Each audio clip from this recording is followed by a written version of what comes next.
Welcome to Suman TV. నేను మీ నవీన్. ప్రస్తుతం నేను ట్రీట్మెంట్ రేంజ్ హాస్పిటల్లో ఉన్నాను. మనతో ఉన్నారు ప్రముఖ laparoscopic and laser surgeon doctor Kareddy Sridhar Reddy గారు. హాయ్ సార్, నమస్తే అండి.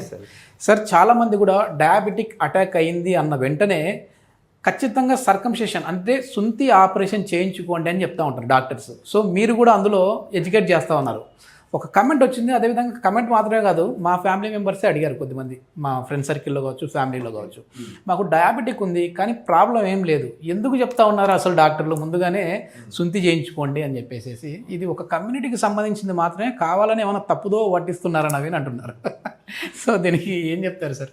మీ అందరికీ సింపుల్గా ఒకటి ఏం అడుగుతానంటే, మన ఇండియా కంట్రీ తప్ప మిగతా అదర్ కంట్రీస్లో చూసుకుంటే కనుక సర్కంసిషన్ అనేది చిన్నప్పుడే చేయించుకుంటారు. పెద్దయ్యే వరకు కూడా కాదు, ఎప్పుడో చిన్నప్పుడే 1-2 ఇయర్స్ 3 ఇయర్స్లోనే ప్రతి ఒక్కరు చేయించుకుంటారు. మీరు చూసుకుంటే కనుక ఫారిన్ కంట్రీలో చూసుకుంటే కనుక ఎవరికైనా కానీ చర్మం ముందే చిన్నప్పుడు ఏజ్ అప్పుడే తీయించేసుకుంటారు. ఎందుకు అంటే వాళ్ళకి అవగాహన ఉండి, మనకేమో అవగాహన లేకుండా. మనకి ఇక్కడ ఏంటంటే కమ్యూనిటీ బేస్డ్గా చూస్తున్నారు దాన్ని. ఎంతసేపు ముస్లిమ్సే చేయించుకోవాలి, హిందూస్ చేయించుకోకూడదు. ఇప్పుడు నా దగ్గరకు వచ్చే పేషెంట్లు కూడా చూసుకుంటే హిందూస్ సార్ మనం కూడా చేయించుకోవచ్చా, మనం చేసుకోవచ్చా, తప్పేం కాదా. సో ఇక్కడ చేయొద్దు అనేది ఎవరు చెప్పలే. వీళ్ళు ముస్లిమ్స్ చేయించుకునే వరకు అది ఓన్లీ ముస్లిమ్సే చేయించుకుంటారు అనేది ఒకటి అంటగట్టేశారు తప్ప, అదర్వైజ్ నిజం చెప్పాలంటే సర్కంసిషన్ వల్ల చాలా బెనిఫిట్స్ ఉంటాయి. Especially for diabetes mandatory. మిగతా వాళ్ళకి మ్యాండేటరీ ఉండకపోయినా కానీ డయాబెటీస్లో మ్యాండేటరీ. ఎందుకు మ్యాండేటరీ అంటే సింపుల్ లాజిక్ చెప్తాను మీకు. ఇప్పుడు ఇది అంగం అనుకోండి, అంగం ముందరున్న చర్మం ఏదైతే ఉందో ఇది స్ట్రైట్గా ఉంటుంది, కింద చర్మం ఏమో ఇక్కడ అటాచ్ అయ్యి ఈ రకంగా ఉంటుంది. ఈ అటాచ్మెంట్నే మనము ఫ్రెన్యులం అని అంటుంటాం. సో ఇక్కడ ఈ చర్మం అనేది అందరికీ ఫ్రీగా మూవ్ అవ్వాలి. 10 మందిలో చూసుకుంటే, 10 మంది అబ్బాయిలో చూసుకుంటే 7 మందికి సరిగా మూవ్ కాదు, 3కి మాత్రమే మంచిగా మూవ్ అవుతుంది. ఓకే, సరే 7 మందిని పక్కకు పెట్టేసేయండి. 3కి మంచిగా మూవ్ అయ్యే దానిలో కనుక 3కి డయాబెటీసే ఉంది అనుకోండి. ఒక్కసారి డయాబెటీస్ వచ్చిన తర్వాత మనం యూరిన్ పాస్ చేసేటప్పుడు యూరిన్లో ఉండే షుగర్స్ ఏవైతే ఉన్నాయో దీన్ని అటాచ్ అవుతూ ఉంటాయి. కొన్ని నెలలు సంవత్సరాలు అటాచ్ అవుతూ ఉంటాయి. ఈ అటాచ్ అయ్యే వరకు అక్కడ ఒక రకమైన ఇన్ఫ్లమేషన్ అనేది స్టార్ట్ అవుతుంది. ఇట్లా ఇన్ఫ్లమేషన్ స్టార్ట్ అయ్యే వరకు అంతకుముందు అంత ఫ్రీగా అయ్యే స్కిన్ కాస్త స్లోగా థిక్ అయిపోతుంది, మందంగా తయారైపోతుంది. మందంగా తయారైపోయి ఒక రకంగా చూసుకుంటే కనుక వైటిష్ పింక్ కలర్ షైనీగా కనిపిస్తుంటుంది, మందంగా ఉంటుంది. మనం దాన్ని కొంచెం గట్టిగా వెనక్కి ప్రయత్నం చేస్తే అక్కడక్కడక్కడ క్రాక్స్ ఫామ్ అవుతూ ఉంటాయి, చిట్లిపోతూ ఉంటుంది. చిట్లిపోయిన చోట విపరీతమైన మంట ఉంటుంది, మూత్రం పోసిన మంట ఉంటుంది, నొప్పి ఉంటుంది, కలిసిన మంట నొప్పి ఉంటుంది, క్లీన్ చేసుకోవడానికి వెనికన్నా కానీ మంట నొప్పి ఉంటుంది. వాళ్ళు బలవంతంగా సరే క్లీన్ చేసుకోవాలి కాబట్టి క్లీన్ చేసుకోనికి వెనిక్ అంటారు. వెనిక్ అనే స్కిన్ మళ్ళీ ముందరికి రాదు. ఆ వెనిక్ అనేటప్పుడు ఒక క్రాక్స్ ఎక్కువ ఫామ్ అయిపోతూ ఉంటాయి. ఇక్కడ మనకు స్మెగ్మా అనేది చెమట లాంటిది ఫామ్ అవుతూ ఉంటుంది, ఇది బయటికి రావాలి. ఈ డయాబెటీస్కి చాలా ఎక్కువ ఫామ్ అవుతూ ఉంటుంది. ఇది బయటికి సరిగ్గా క్లీన్ చేసుకోనికి రాకపోయేసరికి ఇదంతా ఇన్ని అంటుకోవడము, ఫౌల్ స్మెల్ రావడము, తెల్ల జిగురులాగా బయటికి రావడము, ఇచ్చింగ్ నలపడము, దురదలు, ఇట్లాంటి సిమ్టమ్స్ అన్నీ ఓన్లీ ఫర్ డయాబెటీస్లో అవుతాయి. దీన్నే మనం బెలనైటిస్ అంటాం. ఓకే, ఎప్పుడైతే ఈ బెలనైటిస్ వచ్చినా కూడా పట్టించుకోకుండా వదిలేసేస్తే ఈ చర్మం పోయి కింద అటాచ్ అవుతూ ఉంటుంది. దీన్నే బెలనోపాస్థైటిస్ అంటాం. ఓకే, ఇట్లా బెలనోపాస్థైటిస్ రావడానికి ముఖ్య కారణం ఎవరు అంటే డయాబెటీస్. సో చాలామంది ఏంటంటే డయాబెటీస్ అది వచ్చినప్పుడు చేయించుకుందాంలే అని అనుకుంటుంటారు. బట్ ఇప్పుడున్నది ఏంది అంటే వచ్చినప్పుడు చేయించుకోవడం కాదు, డయాబెటీస్ అని తెలియంగానే మనం ఇది చేయించుకుంటే ఈ ఏరియాకు ఎటువంటి కాంప్లికేషన్ లేకుండా నీట్గా ఉంటుంది. ఓకే, అంటే ఇప్పుడు సర్కం వరకు వెళ్లకుండా ఏమైనా క్రీమ్స్ లాంటివి ఉంటాయి కదా సార్, ఆ క్రీమ్స్ వాడచ్చా? ఇప్పుడు మీరు చెప్పే క్రీమ్స్ కానీ ఇట్లాంటివి ఏమైనా చూసుకుంటే కనుక అవి ఓన్లీ వర్క్ టెంపరీ.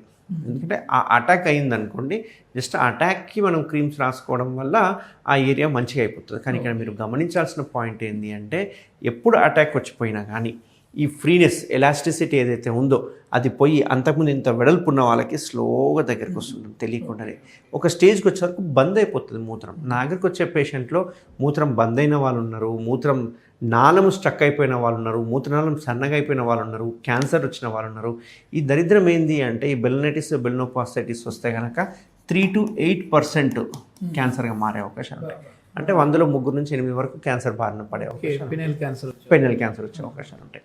అందుకు డయాబెటీస్ వచ్చిన వాళ్ళకి ఆ ముందులో చర్మం తీసేయాలని చెప్పి సజెస్ట్ చేస్తాం. కానీ ఇంకొక అపోహ ఏంటంటే మాకు డయాబెటీస్ వచ్చింది కదా, సో ఇట్లాంటి టైంలో సర్జరీల వరకు మేము వెళ్ళామంటే ఆ గాయం మానడానికి చాలా టైం పడుతుంది. మరి ఆప్షన్స్ ఏమున్నాయంటుంటారు? ఇక్కడ డయాబెటీస్ వచ్చిన వాళ్ళకి ఇప్పుడు ఒకప్పుడైతే ఓపెన్ సర్జరీ ఆప్షన్ ఉండే.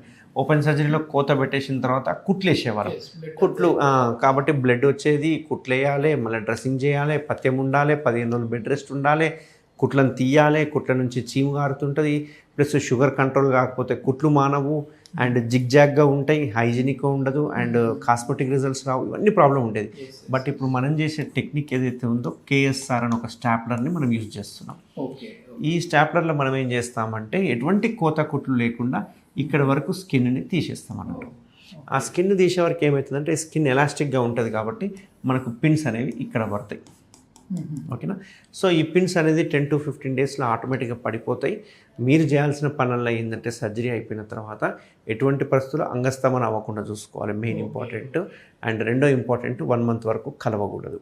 అండ్ మూడోది డయాబెటీస్కి మోస్ట్ ఇంపార్టెంట్ ఏంటి అంటే షుగర్ కంట్రోల్ పెట్టుకోవడానికి ప్రయత్నం చేయాలి. అండ్ వాషింగ్, క్లీనింగ్ మీరు ఎంత ప్రాపర్గా క్లీన్ చేస్తే అంత ఫాస్ట్గా ఈ రింగ్స్ పడిపోతాయి.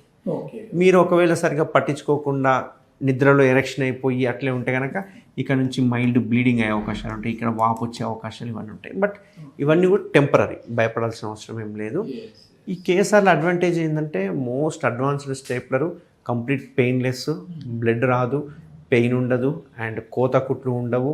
ఇమ్మీడియట్గా 5 minutesలో సర్జరీ అయిపోతుంది, హాఫ్ అన్ అవర్లో ఆఫీస్కి వెళ్ళిపోవచ్చు, డిశ్చార్జ్ కావచ్చు.